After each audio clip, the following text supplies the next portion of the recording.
pada tanggal 6 Mei 2020, JS bersama dengan SB, bersama dengan MUL, kemudian IBAM, dalam rapat Zoom meeting yang dipimpin secara langsung oleh NAM, yang dalam rapat Zoom meeting tersebut NAM memerintahkan laksanakan pengadaan TIK atau TIK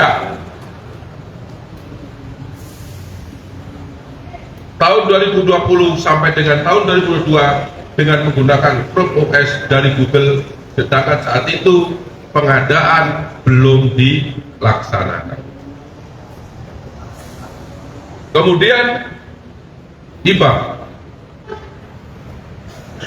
yang saat itu sebagai konsultan teknologi sudah merencanakan bersama-sama dengan NAM sebelum menjadi Menteri Pendidikan dan Kebudayaan menggunakan produk operating system tertentu sebagai satu-satunya operating system di pengadaan TIK tahun 2020 sampai dengan tahun 2022, dan mengarahkan tim teknis mengeluarkan hasil kajian teknis berupa Chrome OS dengan rangkaian perbuatan sebagai berikut. Yang pertama, pada awal 2020 IBAM, kemudian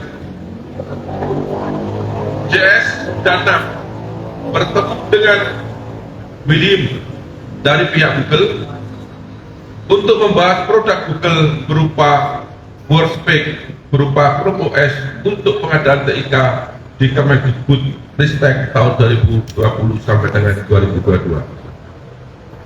Pada tanggal 17 April 2020, IBAM sudah mempengaruhi tim teknis dengan cara mendemonstrasikan produk pada saat Zoom meeting dengan tim medis.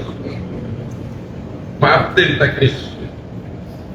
Pada tanggal 6 Mei 2020, IBAM hadir bersama dengan JS, SB, dan MUL dalam rapat Zoom meeting yang dipimpin langsung oleh NAM, dan dalam rapat Zoom meeting tersebut NAM memerintahkan laksanakan pengadaan TIK tahun 2020 dan sampai dengan tahun 2022 dengan menggunakan Chrome OS dari Google, sedangkan pada saat itu pengadaan TIK belum dilaksanakan. Oleh karena ada perintah dari NAM untuk laksanakan pengadaan TIK tahun 2020-2022 dengan menggunakan Chrome OS dari Google, sehingga IBAM tidak mau menandatangani hasil kajian teknis pertama yang belum menyebutkan Chrome OS dalam pengadaan TIK di Kemendikbud Ristek, sehingga dibuatkan kajian yang kedua yang sudah menyebutkan operating system tertentu, serta diterbitkan buku putih atau review hasil kajian teknis yang sudah menyebutkan operating system tertentu, yaitu Chrome OS, dengan acuan pelaksanaan pengadaan TIK tahun 2020 sampai dengan tahun 2022. Ya, kenapa tadi NAM sudah diperiksa mulai pagi sampai malam, kemudian hari ini belum ditetapkan sebagai tersangka? Karena berdasarkan kesimpulan penyidik masih perlu ada pendalaman alat bukti. Untuk itu teman-teman nggak usah khawatir, beberapa kegiatan atau kasus yang kita tangani tidak berhenti sampai di tahap pertama, tapi ada kedua dan seterusnya. Sabar ya, sabar, karena bicara hukum bicara alat bukti ya, bicara alat bukti. Ketika dua alat bukti cukup, pasti akan kami tetapkan sebagai tersangka.